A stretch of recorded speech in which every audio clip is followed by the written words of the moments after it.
बिस्मिल्लाहिर्रहमानिर्रहीम। Dear students, welcome to excellence online education. Physics की class में खुश आमदीद। फिजिक्स में हमने कल जो टॉपिक डिस्कस किया था वो था साउंड एनर्जी और साउंड वेव। पहले साउंड एनर्जी की बात करें अगर हम, तो साउंड के बारे में मैंने आपको बताया था, यानी साउंड उर्दू में आप कहते हो आवाज़।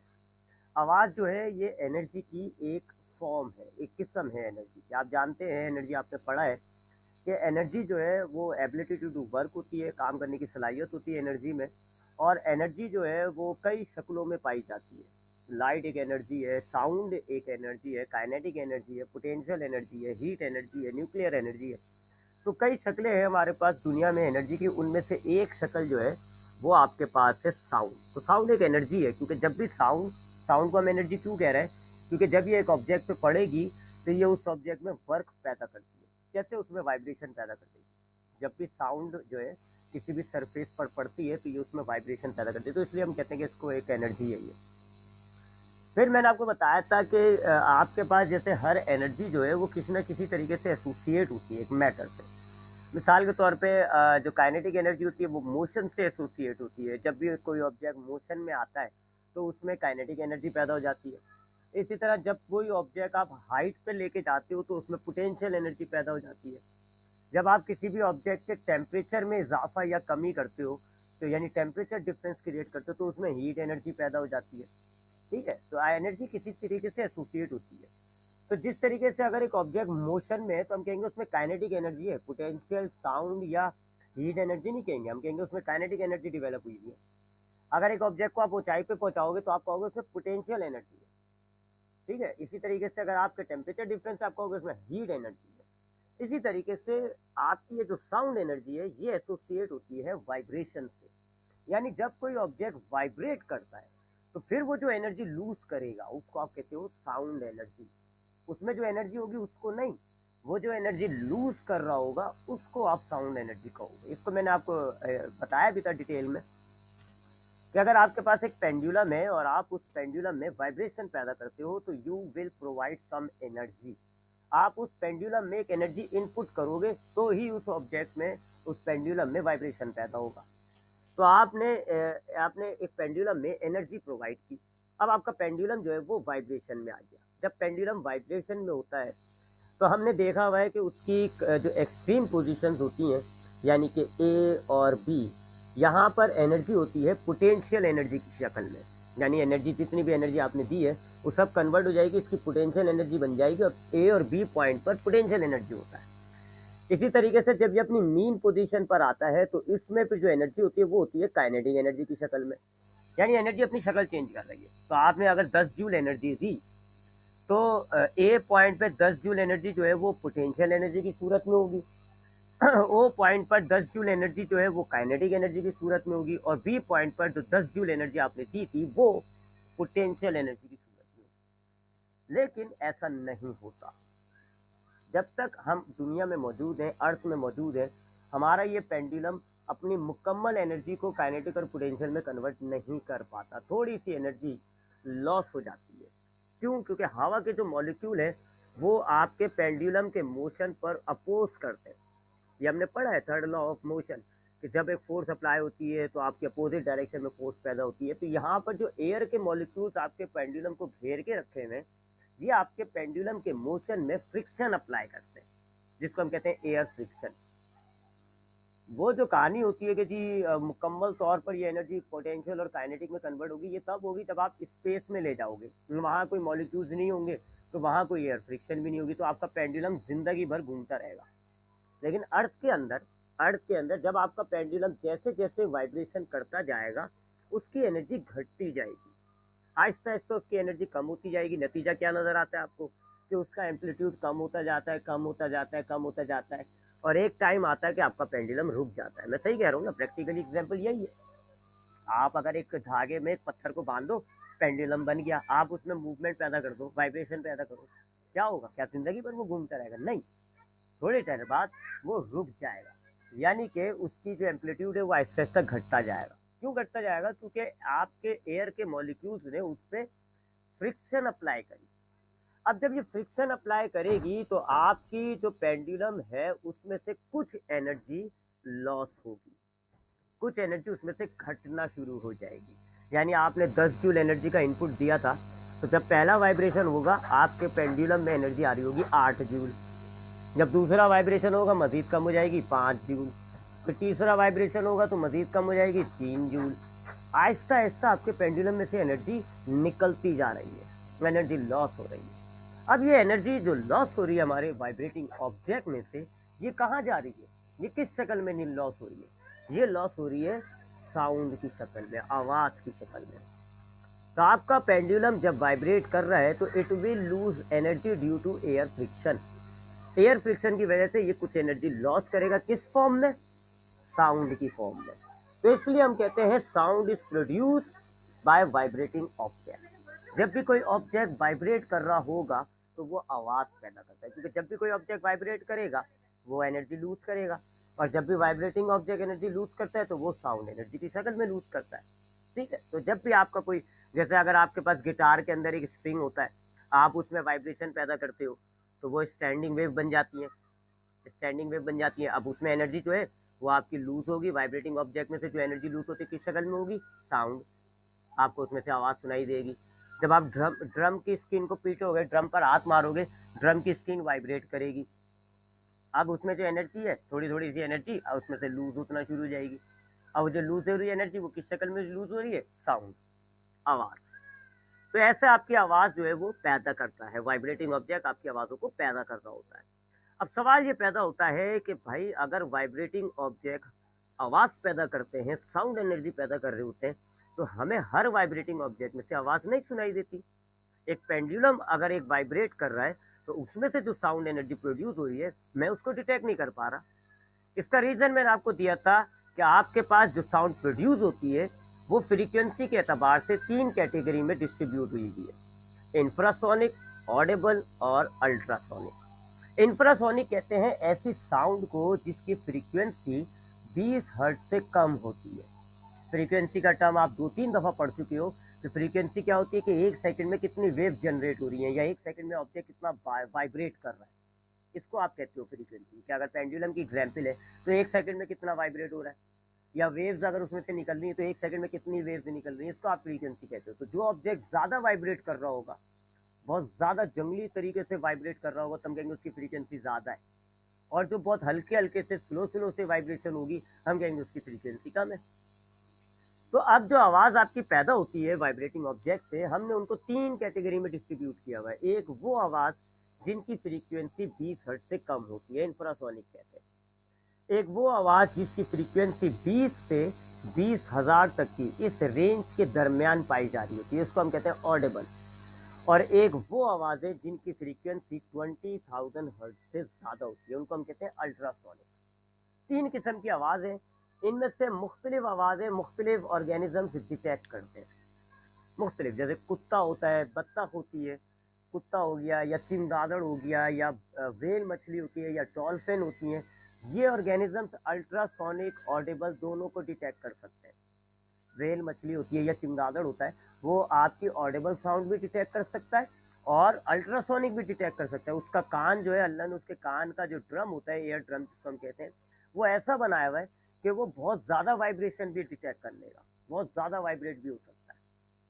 ठीक है, तो ये तो आपके आपने देखा होगा कि चमगादड़ के बारे में आपने सुना होगा कि जी वो अंधा होता है। तो वाकई में वो ऐसी अल्ट्रासोनिक वेव्स प्रोड्यूस करता है, वो रिफ्लेक्ट होकर वापस आती है, उससे वो डिटेक्ट करता है। इसी तरीके से व्हेल मछली पानी के अंदर भी जो आवाज़ें पैदा करती है वो अल्ट्रासोनिक होती है, उन्हीं को वो डिटेक्ट कर लेती है। तो कुछ ऑर्गेनिजम्स जो होते हैं वो आपकी इस कैटेगरी में आते हैं कि वो ऑडिबल और अल्ट्रासोनिक दोनों डिटेक्ट करते हैं, तो उनको तो बहरहाल दोनों सुनाई दे रही होंगी, इंफ्रासोनिक नहीं सुनाई दे रही होती। अच्छा, हम जो होते हैं इंसान, हमारा कान अल्लाह ने कुछ इस तरीके से बनाया हुआ है, कुछ इस तरीके से डिटेक्ट बनाया हुआ है, डिज़ाइन किया हुआ है कि हमारे कान में जो एयर ड्रम पाया जाता है वो 20 से 20,000 तक फ्रीक्वेंसी तक वाइब्रेट कर सकता है। इससे कम या इससे ज़्यादा नहीं कर सकता। ठीक है, 20 से लेके 20,000 हर्ट्ज तक की वाइब्रेशन हमारा कान डिटेक्ट कर सकता है। यानी अगर ऐसी आवाज़ है जिसकी फ्रीक्वेंसी ऑडिबल रेंज में आ रही है, आपका कान उसके हिसाब से वाइब्रेट करेगा और आपका दिमाग उस आवाज़ को डिटेक्ट कर लेगा और आप समझ जाओगे कि आपको क्या सुनाई दे रहा है। लेकिन अगर आप उससे कम आवाज़ें, यानी ऐसी आवाज़ आपके कान पर पड़ती है जिसकी फ्रीक्वेंसी 20 हर्ट्ज से कम है, यानी इंफ्रासोनिक, या अल्ट्रासोनिक, तो वो आवाज़ ज़रूर है लेकिन आपका कान डिटेक्ट नहीं कर सकता। इसकी मैंने एग्जांपल ऐसे दी थी कि दुनिया में तो लाखों ज़बानें, लेकिन हम खाली दो पढ़ सकते हैं जी, इंग्लिश और उर्दू। कुछ लोगों को सिंधी आती होगी, चलो बस। तो क्या सारी आवाज़ सारी ज़बानें नहीं है क्या दुनिया में? है, पश्तो भी है, फ़ारसी भी है, चाइनीज़ भी है, जैपनीज़ ज़बान भी है और अरबी ज़बान भी है। ये ज़बानें हैं, मौजूद हैं, कुछ लोगों को ये आती हैं, कुछ लोगों को नहीं आती। हम जो है, मैं अपनी बात करूँ पर्टिकुलरली, मुझे सिर्फ दो ज़बान आती है, इंग्लिश और उर्दू। तो मैं खाली यही दो डिटेक्ट कर सकता हूँ। मैं इन्हीं दो को देखूंगा, सुनूंगा, समझूंगा, पढ़ लूंगा। बाकी आवाज़ों को मैं, बाकी सॉरी ज़बानों को मैं नहीं समझ सकता। ऐसा ही मामला हमारे पास है कि वाइब्रेटिंग ऑब्जेक्ट जो है वो तीन किस्म की आवाज़ें पैदा करता है। हमारे कान खाली ऑडिबल सुन सकते हैं, बाकी दो नहीं सुन सकते। ठीक है, आपने एक देखा होगा, एक डॉग विसल नाम का एक सीटी आती है। अब जब आप उसको बजाओगे, उसको जब आप उसमें ब्लो करते हो, तो उससे जो फ्री आवाज़ पैदा होती है ना, यानी उसमें भी जो है ना वाइब्रेशन होती है। अब वाइब्रेशन से जो आवाज़ पैदा होती है वो अल्ट्रासोनिक होती है, 20,000 से ज़्यादा हर्ट्ज होते हैं उसके। तो अब वो वाली आवाज़ हम नहीं सुन पा रहे होते, हम जब बजा रहे होंगे ना डॉग विसल, हमें ही नहीं आवाज़ आ रही होगी, क्योंकि वो अल्ट्रासोनिक है, हम उसको डिटेक्ट नहीं कर सकते। लेकिन कुत्ता जो है वो अल्ट्रासोनिक को डिटेक्ट कर लेता है और वो इस आवाज़ के पीछे पीछे खींचा चलाता है। तो ये है मामला कि साउंड एनर्जी प्रोड्यूस हो रही है। अब ये जो पेंडुलम हमारा है, नॉर्मली जो पेंडुलम हमारे मौजूद होते हैं, टाइम पीरियड दो जिसका है या तीन है, या पार्कों में जो झूले लगे हुए होते हैं, वो वाइब्रेट ज़रूर कर रहे हैं, वो आवाज़ ज़रूर पैदा कर रहे हैं, लेकिन वो आवाज़ें हैं कि इंफ्रासोनिक, कम हर्ट्स वाली, हमारे कानों को डिटेक्ट नहीं कर सकते। ठीक है, तो ये थी साउंड एनर्जी। उसके बाद हमने बात की थी साउंड वेव की। मैंने आपको बताया हुआ है वेव के बारे में कि वेव डिस्टर्बेंस होती है जो कि एनर्जी को एक जगह से दूसरी जगह कैरी कर रही होती है। अगर आपने ऑब्जेक्ट में डिस्टर्बेंस क्रिएट की, वाइब्रेशन होना शुरू हो गई और फिर ये वाइब्रेशन आपकी ट्रांसफ़र हो रही है, ट्रैवल हो रही है, एक जगह से दूसरी जगह जा रही है और साथ साथ अपने अंदर एनर्जी लेकर जा रही है, इसको हम कहते हैं वेव। अब जो एनर्जी साउंड, जो वेव साउंड एनर्जी कैरी करती है, साउंड एनर्जी को लेकर जा रही होती है, उनको हम कहते हैं साउंड वेव। यानी कि अगर आपके पास, यहाँ पे बनाते हैं, अगर हमारे पास लेट सपोज एक सोर्स है जी, जो कि वाइब्रेट हो रहा है, ठीक है, वाइब्रेट हो रहा है, जैसे कि कोई स्पीकर है और वो वाइब्रेट कर रहा है, तो वो क्या करेगा, एनर्जी लूज करेगा, किस शक्ल के अंदर, साउंड एनर्जी की शक्ल में कुछ एनर्जी लूज हो जाएगी। अब यहाँ पर क्रिएट हो गई जी साउंड एनर्जी। अब ये साउंड एनर्जी, ये जो बी पॉइंट पर हमारा कान मौजूद है, इस तक कौन लेकर आएगा, इस तक लेकर आएगा एक वेव, जिसको आप कहते हो साउंड वेव। साउंड वेव जो है ये आपकी एनर्जी को, साउंड एनर्जी को एक जगह से दूसरी जगह कैरी करती है। इसी तरह अगर लाइट एनर्जी एक जगह प्रोड्यूस होती है और एक वेव उसको लेके जाती है, तो उसको हम कहते हैं कि वो लाइट वेव है। इंफ्रारेड अगर जो एनर्जी प्रोड्यूस होती है, तो उसको कोई अगर लेकर जाती है ना, heat energy, sorry, heat energy अगर प्रोड्यूस होती है और उसको अगर कोई वेव लेके जाती है एक जगह से दूसरी जगह, तो हम उसको कहते हैं कि वो इंफ्रारेड वेव है। ठीक है, तो साउंड एनर्जी को आपके मीडियम के अंदर जो वेव कैरी करके दूसरे पॉइंट पर लेकर जाएगी, उसको आपने नाम दिया हुआ है साउंड वेव। फिर साउंड वेव के बारे में मैंने काफ़ी डिटेल में बताया था कि साउंड वेव मैकेनिकल वेव होती है, ये लिखा हुआ, मैकेनिकल वेव होती हैं और लॉन्गिट्यूडनल वेव होती हैं। मैकेनिकल वेव का मतलब हो गया, इनको मीडियम चाहिए होगा, मीडियम के ज़रिए ये एक जगह से दूसरी जगह, क्योंकि मीडियम में मॉलिक्यूल्स टकरा टकरा कर एनर्जी आगे पीछे आगे देते रहते हैं। और ये लॉन्गिट्यूडनल वेव होती हैं क्योंकि इनके अंदर जो कंप्रेशन रिएक्शंस होता है, उनमें मॉलिक्यूल्स आपके एक्स एक्सिस पे वाइब्रेट कर रहे हैं, तो वेव भी आपकी फिर एक्स एक्सिस पे जा रही होती है। तो ये था जी कल हमने जिसको डिस्कस किया था, ये वो टॉपिक था जी जो हमने कल पढ़ा था। और हमने इसमें देख लिया, लेट मी सी, कि कुछ में रह तो नहीं गया कुछ मेरा। वेलोसिटी ऑफ साउंड पर अब हम बात करने जा रहे हैं। उससे पहले मैं आपको एक छोटी सी और बता दूं बात, कि अब अगर पेंडुलम पेंडुलम अब ज़रा हम एक अपने एक मफरूज़े को करेक्ट करें। हमने देखा है ना, फिजिक्स के अंदर हम बहुत सी चीज़ें गलत पढ़ते हैं और फिर जैसे जैसे हमें आगे इल्म आता है तो फिर हम उसको करेक्ट करते हैं। तो हम एक बात को अब करेक्ट करने जा रहे हैं। क्या जी? मैंने आपको बताया था कि आपका सन होता है जी और ये आपकी अर्थ है। मैंने आपको बताया कि आपके सन में एक्सप्लोजन्स हो रहे होते हैं, एक्सप्लोजन्स हो रहे होते हैं, जिससे हमारे पास तीन एनर्जी प्रोड्यूस होती है, लाइट एनर्जी, इंफ्रारेड एनर्जी और साउंड एनर्जी। यही बताया था ना आपको। फिर मैंने आपको कहा था कि लाइट एनर्जी जो है ये एक इलेक्ट्रोमैग्नेटिक वेव होती है, उसके ज़रिए ये ट्रैवल हो जाएगी, लाइट वेव कहते हो आप। इंफ्रारेड एनर्जी जो है ये एक इलेक्ट्रोमैग्नेटिक वेव होती है जिसको हम कहते हैं इंफ्रारेड वेव, उसके ज़रिए ट्रैवल हो जाती है। जबकि साउंड वेव जो है, साउंड जो है वो जिस वेव के ज़रिए ट्रैवल होनी है, साउंड वेव, वो मैकेनिकल है, लिहाजा ये ट्रैवल नहीं होती, ये यहीं रह जाती है। यही बात बताई थी ना। अब हम इसको करेक्ट करते हैं क्योंकि उस वक्त मैं आपको करेक्ट नहीं करवा सकता था, आपने नहीं पढ़ा हुआ था साउंड एनर्जी। साउंड एनर्जी पैदा ही नहीं होती, साउंड एनर्जी यहाँ पर पैदा ही नहीं होगी, क्योंकि आपने क्या देखा, आपने ये देखा है कि जब पेंडुलम, आपने यही देखा था ना कि पेंडुलम जब मूव कर रहा होता है तो वो एयर मॉलिक्यूल्स की फ्रिक्शन की वजह से, ये जो एयर के मॉलिक्यूल्स हैं इनकी फ्रिक्शन की वजह से अपनी कुछ एनर्जी को लूज कर रहा है। फ्रिक्शन ऑफ द एयर, ये अपनी कुछ एनर्जी लूज करता है, जो हमने क्या नाम दिया उसको कि वो है साउंड एनर्जी। यहाँ तो एयर के मॉलिक्यूल्स हैं ही नहीं, यहाँ ये जो सूरज और अर्थ के बीच में तो कोई मॉलिक्यूल्स ही नहीं है, there is no air between earth and the sun. तो यहाँ पर ये आपकी जो अर्थ का, जो सूरज का जो सरफेस होता है ये वाइब्रेट करता है, लेकिन अपनी कोई एनर्जी लूज ही नहीं करता। ये वाइब्रेट करेगा, वाइब्रेट करेगा, वाइब्रेट करने की वजह से हमने यही देखा है कि एयर फ्रिक्शन टकराएंगे वाइब्रेटिंग बॉडीज से, एयर मॉलिक्यूल्स टकराएंगे और उसमें से कुछ एनर्जी खींच लेंगे, उसको हम कह रहे हैं साउंड एनर्जी। तो यहाँ जब सरफेस ऑफ द अर्थ जो है, सरफेस ऑफ द सन जो है, जब वो धमाकों की वजह से वाइब्रेट करती है तो यहाँ एयर मॉलिक्यूल्स नहीं है जो उसमें से कुछ एनर्जी निकाले, लिहाजा वो वाइब्रेशन होती रहती है, वाइब्रेशन होती रहेंगी, कोई एनर्जी लूज नहीं होगी, लिहाजा कोई साउंड प्रोड्यूस ही नहीं होती है। जब प्रोड्यूस ही नहीं होगी तो कैरी करने की बात ही नहीं होती। ठीक है, तो ये हमने मफरूजा करेक्ट करना था, कर दिया।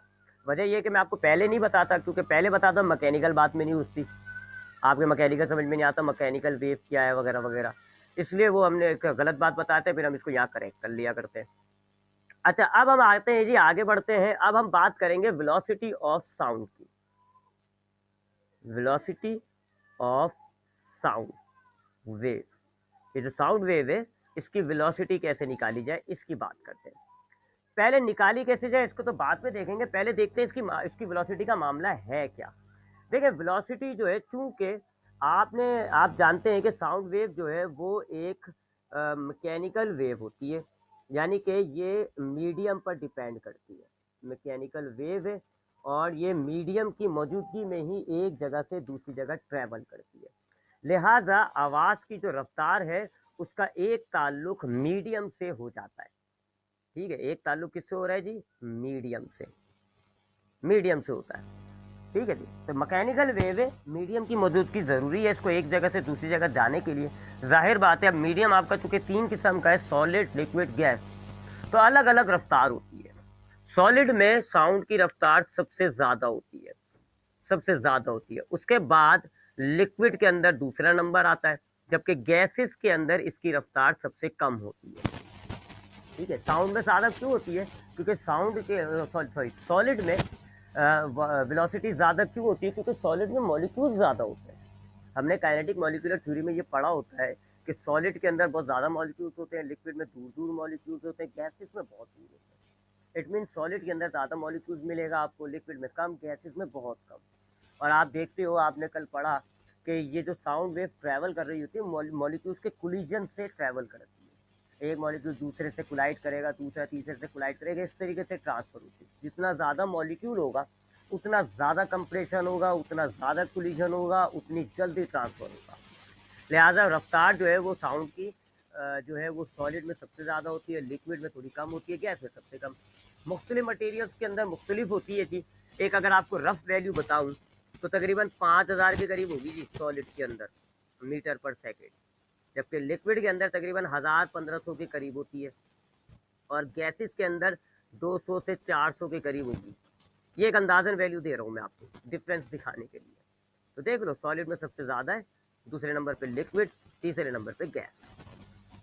तो आप जानते हैं कि साउंड एक मैकेनिकल वेव है, ये मीडियम पे डिपेंड करती है, लिहाजा ट्रैवल करना जब इसका मीडियम पे डिपेंड करता है तो जाहिर बात है इसकी वेलोसिटी भी मीडियम पे डिपेंड करेगी। और जो सॉलिड होती है इसमें इसकी रफ्तार ज़्यादा होती है, लिक्विड में थोड़ी कम, गैस में थोड़ी कम। दूसरा चीज़ टेम्परेचर पे भी डिपेंड करती है, इसकी जो वेलोसिटी की, जो ये साउंड की जो वेलोसिटी है ये टेम्परेचर पे भी डिपेंड करती है।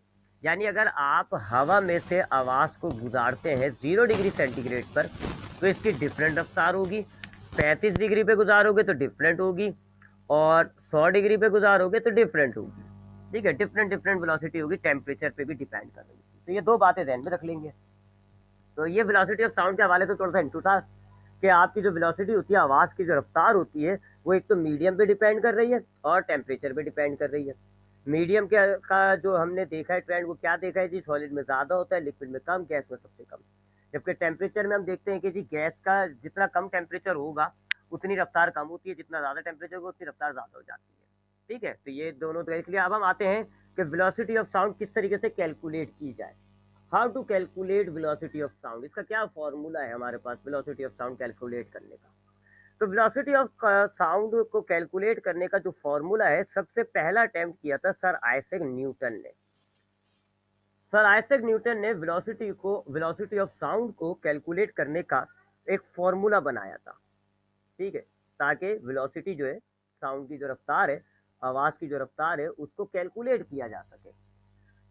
क्या ऑब्जर्वेशन थी जी सर आइजैक न्यूटन की? सर आइजैक न्यूटन की ऑब्जर्वेशन नंबर 1 ये थी कि जो साउंड की वेलोसिटी होती है वो डिपेंड करती है आपके मीडियम की इलास्टिसिटी पर। Elasticity of medium. अब इलास्टिसिटी आपने यहाँ तो नहीं पढ़ा, मैट्रिक क्लास में पढ़ा है। इलास्टिसिटी एक मटेरियल की प्रॉपर्टी होती है, लचक कहते हो। ठीक है, अगर आप उसमें शेप को चेंज कर दो और फिर जब आप फोर्स हटाओगे तो वो वापस अपने ओरिजिनल शेप में आ जाएगा। लचक, जैसे कि एक स्प्रिंग है, आपके पास स्प्रिंग है, आपने फोर्स अप्लाई की, इसका शेप चेंज हो गया। अब जैसे आप छोड़ोगे तो इसका शेप वापस आ जाएगा। तो इसमें क्या है, लचक, यानी इलास्टिसिटी पाई जा रही है। इलास्टिसिटी, लोहे में आपको इलास्टिसिटी कम नजर आएगी। अगर आप इस पर फोर्स लगाओगे हल्का सा बैंड होगा, शायद आप लगाने वाले को थोड़ा सा महसूस हो जाए, बहुत कम। ठीक है, देखने वाले को शायद महसूस भी ना हो। फिर जैसे वो फोर्स हटाएगा वापस अपने ओरिजिनल शेप पे आ जाएगा। तो है तो सही लेकिन कम है। तो ये स्प्रिंग में इलास्टिसिटी ज़्यादा है और लोहे वगैरह में कम है। प्लास्टिक में थोड़ी दरमियानी सी कह लो आप। ठीक है, रबड़ बैंड में जो होता है वो अच्छी खासी इलास्टिसिटी होती है। तो ये इलास्टिसिटी होती है, लचक कहते हो आप इसको। तो सर आइजैक न्यूटन ने जो पहली ऑब्जर्वेशन थी वो ये कि स्पीड जो होती है, साउंड की जो स्पीड है, वो मीडियम की इलास्टिसिटी पर डिपेंड करती है। जितना ज़्यादा इलास्टिक मटेरियल होगा, जितना ज़्यादा इलास्टिक मटेरियल होगा उतनी साउंड की रफ्तार अच्छी होगी, और जितना कम इलास्टिक मटेरियल होगा, जितना कम इलास्टिक मीडियम होगा, उतनी आवाज़ की रफ्तार जो है वो कम होगी। यानी मिसाल के तौर पर अगर मैं स्प्रिंग में से आवाज़ गुजारूंगा तो ज़्यादा होगी स्पीड, और अगर मैं लोहे में से आवाज़ गुजारूंगा तो कम होगी, क्योंकि स्प्रिंग में इलास्टिसिटी ज़्यादा है और लोहे में कम है। ठीक है, तो ये एक तो थे, एक ये बात थी। दूसरा वो ये कहते थे कि जी मीडियम की क्या रेड से करना था। दूसरा कहते थे कि ये डिपेंड करता है मीडियम की डेंसिटी पर, depend on density of medium, density of medium. इन दो बातों पे ये डिपेंड करती है स्पीड ऑफ साउंड। अब डेंसिटी क्या पढ़ा है आपने जी, ये केमिस्ट्री का भी टर्म है और केमिस्ट्री में आपने बहुत पढ़ा होता है। Mass per unit volume is called density. Mass per unit volume, यानी कि यूनिट वॉल्यूम के अंदर कितना मास है। मिसाल के तौर पे आपके पास ये दो ऑब्जेक्ट है जी, एक ये ऑब्जेक्ट है और एक ये ऑब्जेक्ट है, दोनों का मैंने यूनिट वॉल्यूम लिया है। यूनिट वॉल्यूम का मतलब होता है कि जी 1 metre length, 1 metre breadth, 1 metre height, इसको आप कहते हो यूनिट वॉल्यूम। हर चीज़ एक एक होगी, यूनिट वॉल्यूम ले रहा हूँ मैं। यानी इसका लेंथ भी एक होगा, 1 लेंथ, 1 ब्रेथ और 1 हाइट, ये होता है यूनिट वॉल्यूम। यानी उसकी लंबाई भी 1 सेंटीमीटर, चौड़ाई भी 1 सेंटीमीटर और ऊंचाई भी 1 सेंटीमीटर। तो आप दो ऑब्जेक्ट ले रहे हैं, एक सॉलिड और एक लिक्विड। सॉलिड ले रहे हो आप, एक लिक्विड ले रहे हो, ये सॉलिड है और ये लिक्विड है। ठीक है जी, तो हमने दोनों का एक एक यूनिट वॉल्यूम ले लिया, यानी दोनों की 1 मीटर लेंथ है, 1 मीटर ब्रेथ है, 1 मीटर चौड़ाई है। अब अगर हम देखेंगे तो सॉलिड में हमें ज़्यादा मास मिलेगा, सॉलिड के यूनिट मास में, सॉलिड के यूनिट वॉल्यूम में ज़्यादा मास होगा, क्योंकि मॉलिक्यूल ज़्यादा होते हैं। मॉलिक्यूल सॉलिड में ज़्यादा होते हैं, हमने अभी बात करी है इस बारे में। जबकि लिक्विड का आपको मास जो है ना वो कम नज़र आएगा, क्योंकि लिक्विड में मॉलिक्यूल जो है वो कम होते हैं। तो इसको हम कह रहे होते हैं डेंसिटी, कि एक यूनिट वॉल्यूम में कितना मास है। तो अब हम ये कैलकुलेट कर लेंगे जी कि ये मास कितना है। सपोज करें जी एक 1 किलोग्राम है तो हम कहेंगे जी इसकी डेंसिटी क्या हो गई 1 किलोग्राम पर मीटर क्यूब। और अगर हम देखते हैं जी कि लिक्विड के अंदर जी 0.5 ग्राम है तो हम कहेंगे जी इसकी डेंसिटी क्या है 0.5 ग्राम पर मीटर क्यूब। ये डेंसिटी होती है। डेंसिटी आपको बस सीधी सी बात है कि जो मॉलिक्यूल्स अगर किसी भी ऑब्जेक्ट में ज़्यादा होते हैं, सॉलिड जैसे सॉलिड की डेंसिटी ज़्यादा होगी, लिक्विड की तरह कम होती है। गैस की डेंसिटी जो है वो बहुत कम होती है, क्योंकि गैस में मॉलिक्यूल्स कम होते हैं, लिक्विड में थोड़े ज़्यादा होते हैं, सॉलिड में ज़्यादा होता है, बहुत ज़्यादा मॉलिक्यूल होता है सॉलिड में। तो सॉलिड हैज़ हाई डेंसिटी। तो डेंसिटी क्या होता है कि आपके एक ऑब्जेक्ट के यूनिट वॉल्यूम के अंदर कितना मास छुपा हुआ है, एक यूनिट वॉल्यूम में कितना मास छुपा हुआ है। अब जाहिर बात है जितने ज़्यादा मॉलिक्यूल्स होंगे उतना ज़्यादा मास छुपा हुआ होता है। और यही वजह थी, ऊपर मैंने आपको बताया था कि सॉलिड में रफ्तार ज़्यादा थी, ये वाली बात मैंने आपको बताया था ना, सॉलिड में साउंड की रफ्तार ज़्यादा है, लिक्विड में कम, डेंसिटी गैस में कम। ठीक है, तो ये दो बातें थी जी, ये दो उसकी ऑब्जर्वेशंस थी जी, अल्लाह आपका भला करे, आइजैक न्यूटन की। और फिर जब इन दो ऑब्जर्वेशंस की बिना पर उसने जब फॉर्मूला बनाया तो फॉर्मूला कुछ इस तरह का बनाया कि speed of sound is equals to under root beta, ये बीटा है जी, बीटा डिवाइडेड बाय रूट। अब ये बीटा क्या होता है, इसको हम कहते हैं बल्क मॉड्यूलस, बल्क मॉड्यूलस। जबकि रू जो है तो ये तो वही हो गई जी डेंसिटी, डेंसिटी। अब बल्क मॉड्यूलस क्या होता है जी, ये आप समझ लो मीडियम की इलास्टिसिटी मेजर करने का एक तरीका है। अब ये तो आपने वही बात है ना मैट्रिक क्लास में पढ़ी है ये प्रॉपर्टी, यहाँ तो इस प्रॉपर्टी का जिक्र तक नहीं है कहीं पर भी। तो बल्क मॉड्यूलस बस मैं आपको हल्का से ही बता पाऊंगा कि बल्क मॉड्यूलस क्या होता है। आपको मीडियम की इलास्टिसिटी चेक करने का ये तरीका है। एक कांस्टेंट होता है, जो ज़्यादा मटेरियल होगा, इलास्टिक मटेरियल होगा, उसका बल्क मॉड्यूलस ज़्यादा होता है, जो कम होगा उसका ये कम होता है। ठीक है, और सॉलिड वगैरह होता है तो यहाँ बल्क मॉड्यूलस नहीं होता, सॉलिड में होता है यंग मॉड्यूलस, और लिक्विड गैस के अंदर होता है बल्क मॉड्यूलस। ठीक है, तो सॉलिड होगा तो ये बी नहीं होगा, ये वाई होगा, यंग मॉड्यूलस। चलें लिख लेते हैं हम, वाई यानी कि यंग मॉड्यूलस। यंग मॉड्यूलस होता है सॉलिड के अंदर, जबकि लिक्विड गैस के अंदर जो है वो बल्क मॉड्यूलस होता है। और ये है क्या, ये इलास्टिक कांस्टेंट होते हैं, यानी हर मटेरियल का, जो भी मटेरियल होगा उसका एक मिसाल है, कोई लिक्विड है उसका एक बल्क मॉड्यूलस होगा। अब जितना ज़्यादा बल्क मॉड्यूलस होगा उतना ज़्यादा वो इलास्टिक मटेरियल होगा। यानी स्प्रिंग जो है उसका यंग मॉड्यूलस ज़्यादा है। यंग मॉड्यूलस क्या है, क्योंकि स्प्रिंग सॉलिड है। हाँ स्प्रिंग का यंग मॉड्यूलस ज़्यादा है, लोहे का यंग मॉड्यूलस कम है। क्यों, क्योंकि स्प्रिंग जो है वो इलास्टिक ज़्यादा होता है, जबकि जो लोहा होता है वो इलास्टिक कम होता है। तो इसलिए यंग मॉड्यूलस जो है वो इलास्टिसिटी मेजर करने का तरीका होता है। तो ये इसका फॉर्मूला था। इसमें से डेंसिटी बल्क मॉड्यूलस अगर आपको कैलकुलेट करना होता है तो उसका फॉर्मूला लिया जाता है जी delta P divided by delta V divided by U V. ये ऊपर पी मतलब प्रेशर, डेल्टा वी मतलब चेंज इन वॉल्यूम, और वी मतलब ओरिजिनल वॉल्यूम। जबकि डेंसिटी को मेजर करने का तरीका क्या होता है जी, मास डिवाइडेड बाय वॉल्यूम। तो आप इस फॉर्मूले से बल्क मॉड्यूलस निकाल लेते हो, इस फॉर्मूले से डेंसिटी निकाल लेते हो, और फिर इस फॉर्मूले से वेलोसिटी ऑफ साउंड कैलकुलेट कर लेते हो। ये था जी आपका न्यूटन का पहला formula speed of sound calculate करने का। तो sir Isaac sir Isaac Newton क्या कहते थे जी, सर आइजैक न्यूटन कहते थे कि स्पीड जो होती है साउंड की वो दो चीज़ों पे डिपेंड कर रही होती है, एक मीडियम की इलास्टिसिटी पर और दूसरा मीडियम की डेंसिटी पर। और फिर इस हिसाब से इन्होंने जो फॉर्मूला बनाया वेलोसिटी ऑफ साउंड का वो था under root beta divided by density. इसमें बीटा क्या है जी, ये बल्क मॉड्यूलस कहलाता है। लिक्विड और गैस में ये बल्क मॉड्यूलस होगा, और अगर सॉलिड होगा तो फिर फॉर्मूला क्या हो जाएगा, v is equal to under root Y divided by density. Solid के लिए ये फॉर्मूला हो जाएगा, लिक्विड और गैस के लिए ये फॉर्मूला हो जाता है। ठीक है जी, और डिवाइडेड बाय डेंसिटी, डेंसिटी को आपको मैंने एक्सप्लेन कर दिया। बल्क और यंग मॉड्यूलस क्या है, ये मटेरियल इलास्टिक मेजर करने की यूनिट वो होती है, क्वांटिटीज। जितना ज़्यादा ये होता है उतना ज़्यादा आपका मटेरियल इलास्टिक होता है। अब अगर आपको बल्क मॉड्यूलस कैलकुलेट करना है, ये उसका फॉर्मूला है जी delta P divided by delta V divided by V. और अगर आपको डेंसिटी कैलकुलेट करनी है तो ये फॉर्मूला होता है। अच्छा, अब जब इन्होंने इस फॉर्मूले को लेके स्पीड ऑफ साउंड चेक करी एयर के अंदर एट 0 डिग्री सेंटीग्रेड, इस फॉर्मूले को रखते हुए, इस फॉर्मूले को ध्यान में रखते हुए जब सर आइजैक न्यूटन ने स्पीड ऑफ साउंड चेक करी हवा के अंदर 0 डिग्री सेंटीग्रेड के अंदर, कितनी आई थी, 281 मीटर पर सेकेंड। ठीक है जी। लेकिन एक्चुअल वैल्यू जो है साउंड की हवा के अंदर 0 डिग्री सेंटीग्रेड में एक्चुअल स्पीड जो है साउंड की वो होती है 332 मीटर पर सेकेंड। एरर आ रहा है, गलत हो रहा है, कुछ गड़बड़ हो रही है यहाँ। न्यूटन के फॉर्मूले में कुछ गड़बड़ पाई जा रही है, कुछ मिसिंग है, समथिंग इज मिसिंग। क्योंकि अगर सही होता तो वैल्यू कितनी आनी चाहिए थी हवा के अंदर, 0 डिग्री सेंटीग्रेड पर हवा की जो रफ्तार है, साउंड की जो रफ्तार है वो है 332। आ रही है 281 तकरीबन, यानी आप समझ लो 15-20% तक का एरर आ रहा है। तो एरर क्यों है जी? क्योंकि सर आइजैक न्यूटन एक गलती कर रहे थे, एक गलती कर रहे थे जिसको एक दूसरे साइंटिस्ट ने पकड़ा था, जिसका नाम था लैपलेस। ठीक है जी। अब हम लैपलेस वाली बात करते हैं। सर आइजैक न्यूटन क्या फॉल्ट कर रहे थे और क्या लैपलेस ने करेक्शन की उसके हिसाब से, इसको हम कहते हैं लैपलेस करेक्शन। अच्छा, सर आइजैक न्यूटन कहते क्या थे? सर आइजैक न्यूटन ने स्पीड ऑफ साउंड कैलकुलेट करने के टाइम ये जो फॉर्मूला बनाया है, इस दौरान देखें कहीं टेम्परेचर नहीं इंट्रोड्यूस हुआ हुआ।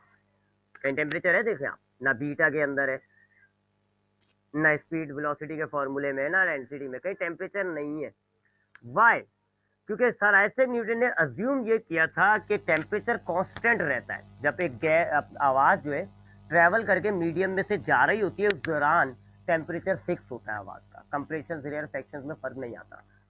सर आइजैक न्यूटन कहते थे कि जी यहाँ लिख लेते हैं पहले ये बात, फिर अब इसको एक्सप्लेन करते हैं।